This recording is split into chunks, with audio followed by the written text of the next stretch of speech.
We've been going through this crap for decades and decades. I've survived vice. I've survived political correctness. I've survived having my ad agency shut down. And all it's done is made us stronger. We're like Spartans now. It's sort of like, I don't know if you ever had a little brother, but I used to bully my little brother all the time, just punch him in the arm and give him a Charlie horse. I didn't realize I was accidentally training a ninja. And by the time he was 16, he could beat the crap out of me. And now when we play this game, when we play pool, if you sink the white ball, you get to punch the other guy. When he punches me, it feels like I've been hit by a car. Like I've turned him into a monster. And that's what they've done with us. They cannot shut us down.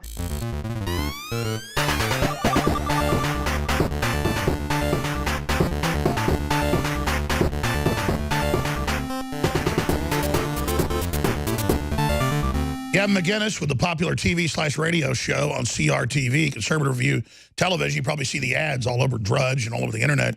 It has a lot of viewers, a lot of listeners, very excited about the expansion of what he's doing, because those of us that have held on this long and had this much success are a rare breed, and that's why I just appreciate everybody that's taking action and standing up for the truth. Because we are in the fight of our lives. You were really boiling it down in a very eloquent way during the break. Will you repeat that, Gavin McInnes, for us?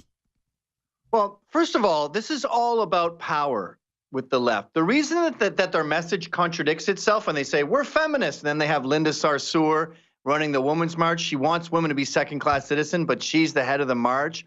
Or they say they're all they love free speech at DePaul, yet they have Rasma O'Day, who was doing a fundraiser after killing 2 Israelis, yet they won't let me speak. So their message keeps contradicting itself, and that's because it's not about the message, it's about power. That's why they don't want to debate you or me or Paul Joseph Watson or Mark Dice or any of the adpocalypse people like Lauren Southern. They want to shut us down. They want to control the narrative. They want power. They don't care about the message. That's also why they invite all these jihadists in who are saboteurs. They know the jihadists are homophobes and sexist, but they go, at least like little gremlins, you'll get in and destroy my enemy, and then I can hold all the power. I can dominate. But here's what they don't get.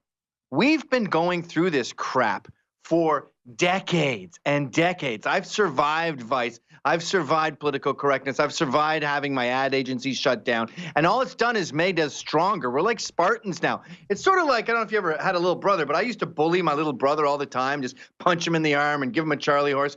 I didn't realize I was accidentally training a ninja. And by the time he was 16, he could beat the crap out of me. And now when we play this game, when we play pool, if you sink the white ball, you get to punch the other guy.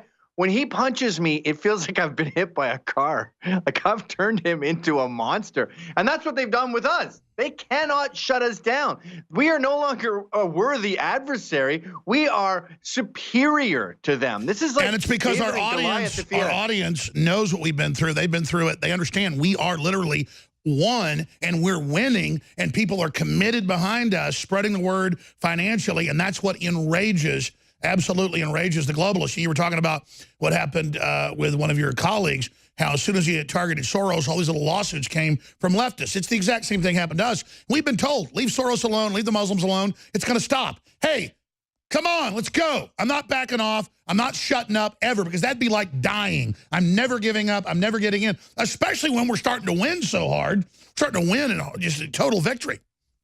I'll fight to the death. They don't understand. All the people who were sort of on the fence, they booted those wimps out long ago. How does the poem go? The brave lack all conviction, yet the weak are full of passionate intensity, or the wrong are full of passionate intensity. All the sort of people who weren't sure about what they were doing are long gone. It's sort of like the Scots after 7 years of war with the English. The only ones that are left love conflict, love war. We enjoy all this. Like when we're on right-wing watch or Media Matters, that's a compliment to us. Don't you understand? The people scared of you are long gone. You only have the Spartans left, and our swords are unsheathed. Well, what it comes down to is you're so committed, you've gone through so much, and you know how bad the enemy is, and you know you're on the right track, and you know you're not going to turn your children's future over to them. It's just an empowering feeling beyond hatred. It's love. It's love of our children, love of justice. We're just committed, and they can feel it. And children are I'm glad you spent so much time talking about this drag show. in Austin because the children are a focal point here. Maybe because we have kids and we know what a future means and we're concerned about grandchildren. Unlike Merkel, we have skin in the game. But these people, these childless hordes, they don't understand what children are like. And they sit there saying they're sexual. Kids, a 10-year-old doesn't ask you about tits, okay? Sex isn't on their radar in any way. If you're watching a movie and there's a weird romantic scene, they just sort of go, blah. They don't go, hey, Dad, what's going on over there? But the way they sexualize these kids makes it clear to me that they don't have kids, they don't know kids, and that's really was the plan of the globalists. Let's make these people childless, and then we can start sabotaging children, and we can start normalizing pedophilia and normalizing trans children. They're worse than saboteurs. They're like a virus. They're like a cultural plague. And by the way, even Camille Paglia, that is a real liberal and a lesbian, she says trying to sexualize kids and tell them they're another gender when they're 5 years old is serious abuse. It is. Yes, and they give them hormone blockers. And when you give a kid hormone blockers, by the way, you don't just stop them from having pubes. You make that girl infertile for the rest of her life. And I imagine that you can't get a tattoo till you're 18. And listen, they're dressing little boys. They're not just trying to make girls pick up guns and be the army men like every Hollywood movie admits they're pushing. Right. Now it's they brought their little boys, 3, 4, 5 years old, in princess outfits to put them in front of TV cameras. They're like, yeah, film, put it on the internet, let's do it. Well, you know what it is, too. It's weak white people who are ashamed of being white, and they want some sort of culture. They go, it's not okay to be white. You're terrible. You did slavery. You killed the Indians. Your life sucks. You're a loser. And these wimps go, well, how can I get out of this mess? Well, be gay. And I'm not gay. Well, be a race. I'm not a race. What if my kid's gay? What if I have a trans kid? Okay, then you're off the hook and you're in the in crowd. Yay. Here, Timmy, put on a dress. I've seen them do it to kids as young as 1 and 2. 2-year-olds can barely talk. And now you know that kid's a girl? You're a sick pig. Can you imagine how those children are going to rebel against that type of crap? In a way, they're starting an army for us. You're not going to get a more conservative kid than a boy who was adopted by 2 lesbians and keeps getting hammered about how he's a girl his whole life. He's going to be the head of the military. You're making a new mad dog right there. A couple of weeks ago, my wife had some family in town. They went out to this horse riding place, and it was a lesbian that ran it. And again, we're not against her because she likes women. Okay, whatever. I want to get that up front because they always say, oh, you just hate me. No. Yeah. She literally was bossing everyone around and then hitting on my wife's niece, who's like 18, openly and bossing the women around. It was her women family that came. And then she had like a son that was like a slave that she yelled at, who ran around hunchback. And then she would brag about how she had her son under her control. And she was just having kids to have slaves. And it's like, you realize there's not just oppressors that come as heterosexuals. And a lot of the so-called lesbians, man, they are like running the women. Oh, they have a brutal domestic abuse problem within their own community, because what these butch dykes do is they want to be men, but they end up being a caricature of men, sort of like a 1950s guy. So they'll have like a pompadour and sideburns, a little thin mustache, and a wife beater, and they'll come home and go, "Hey, where's my lunch, bitch? Psh, yeah, I'm a dude. I like to fix cars."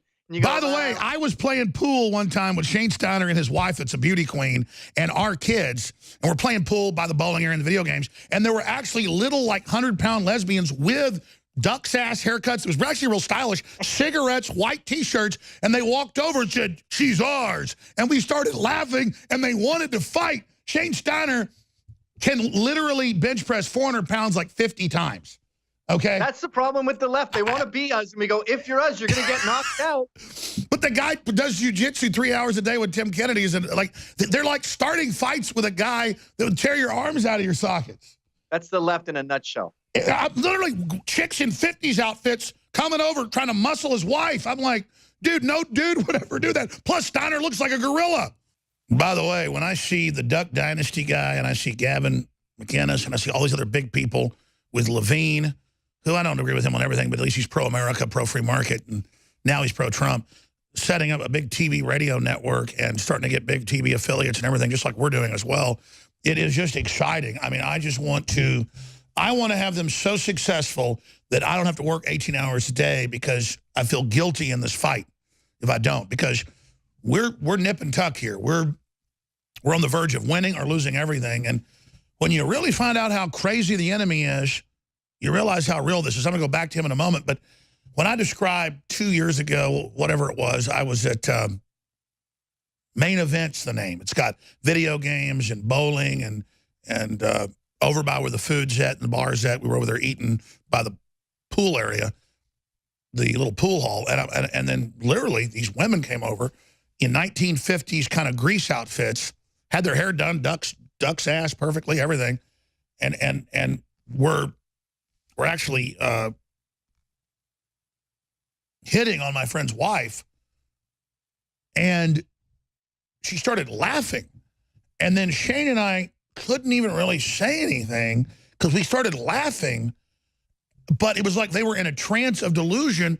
They kept still walking around right in front of us like they wanted to fight. Maybe 110-pound women wearing blue jeans, white shirts, cigarettes rolled up under their shoulder. And it was so weird that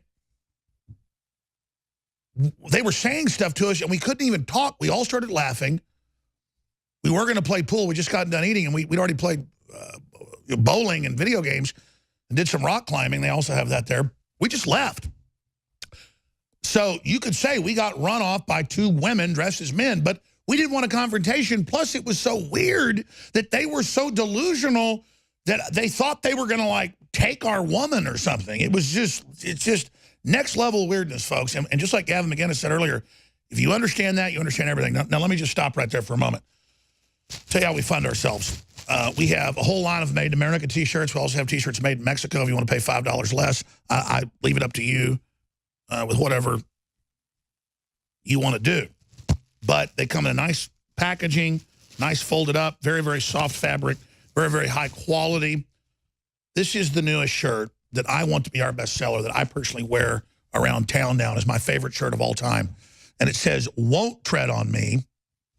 And it's got the Gadsden snake, just simply as the snake, very iconic, with Infowars.com in Dayglow yellow on the back and Infowars.com with the American flag on the right-hand shoulder. Now, it takes a lot of these, obviously, to be able to fund the operation. But what it's really about is spreading the word. But it's a designer T-shirt. A lot of our T-shirts are $9.95, but for the really soft fabric and the quality and made in America and all the rest of it, it's $24.95. But that purchase funds our operation. We got the ball caps. We got all of it.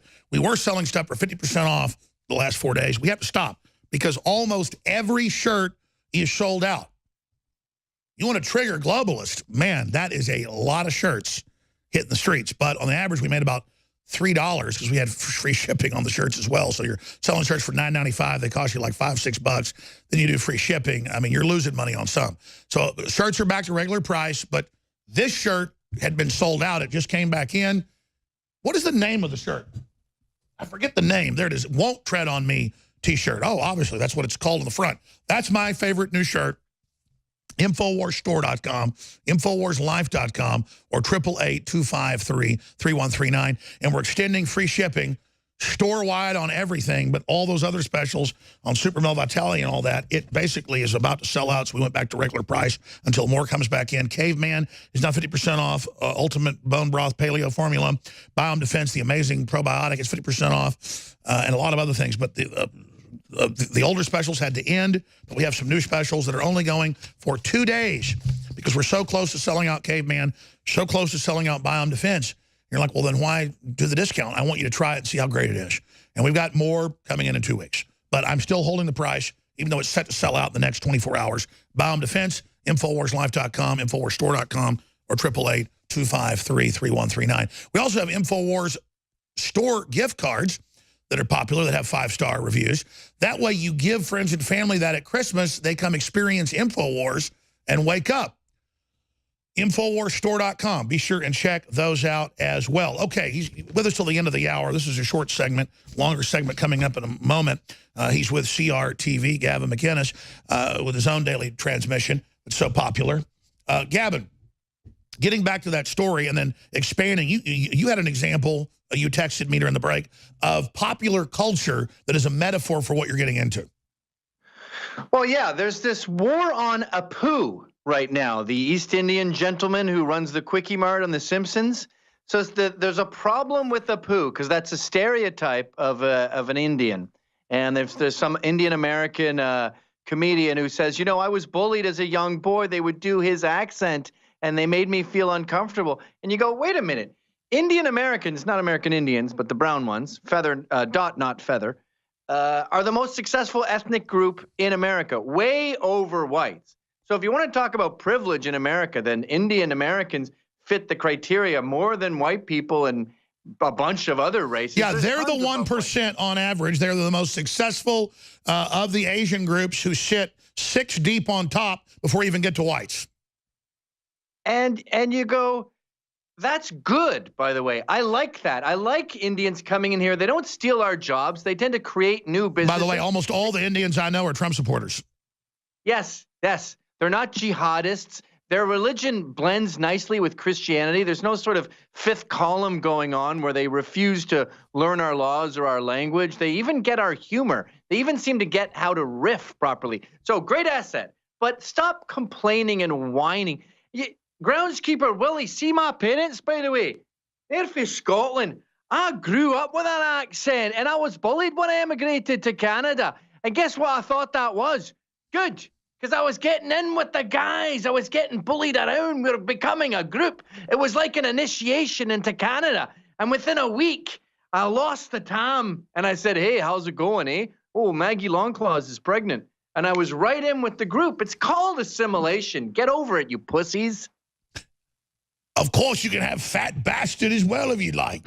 It's a fun accent. I don't think these people understand what we went through in the 70s. You would get an atomic wedgie for having glasses. Well, that's part of the world, and the idea that some group's going to represent you and control all language so you don't get bullied. How about getting bullied by the thought police? Facebook told us, they said, don't even use the word tranny, even in a positive light, or you're just banned. And they're like, that is the God word. And once I don't use that, well, then now I can't use any word. And the truth is, I don't need to preface, I don't care what you're doing sexually. I'm a libertarian. But then I should be able to say whatever I want. I mean, look how it's ruining comedy. Everything's being ruined by these really Nazi thought police. And they're just throwing darts at a board when they decide who are these coveted groups. Trans? I remember trannies from the 90s. We used to go to this big gay rave called Black and Blue in Montreal because there's tons of chicks around, lots of fags. Of course, that's where all the hot chicks are.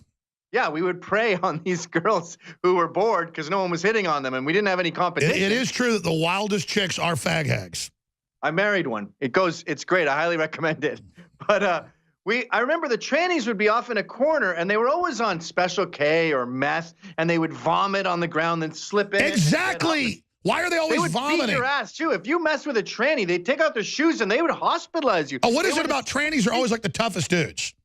Yes, yeah, because they got to fight every day with all the lunatics that surround them. We have a lot in common with the old school tranny, come to think of it. We're both hardened brawlers.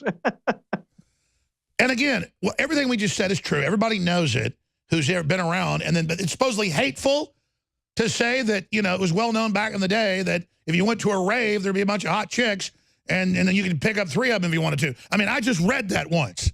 I just read that. We'll be right back with Gavin McInnes. Stay with us. Survival Shield X2 Nascent Iodine. If you're interested in healthy thyroid, if you're interested in well-being, if you're interested in having a higher IQ, which this has been linked to, get your powerful Survival Shield X2 at InfowarsStore.com.